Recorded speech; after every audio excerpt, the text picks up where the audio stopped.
আজকে আপনাদের দেখাবো আমার ছাদ বাগানের কিছু আরো কিছু গাছ। আহ, টমেটো গাছ দেখুন শীতের শুরুতেই আমি যেমন লাগিয়েছি এই মাসের নভেম্বর মাসের প্রথম দিকে গাছটি লাগিয়েছি।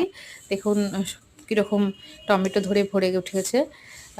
লঙ্কাগুলো তো জানেন ভীষণ ঝাল হয়। আর এটা হচ্ছে সবচেয়ে আমার পছন্দের একটি গাছ ছিল, যেটি আমি অনলাইন অর্ডার করে কিনেছি।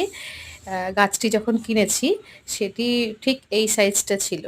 এখন বড় হয়ে এটি ধীরে ধীরে বাড়ে খুবই। এটা ম্যালবেরি গাছ। আহ, আর পাশে একটি পেয়ারা গাছ, সবই আমি এই ড্রামে লাগিয়েছি। পেয়ারা গাছে পেয়ারা ধরেছে, এই রঙের ড্রামগুলোতে লাগিয়েছি।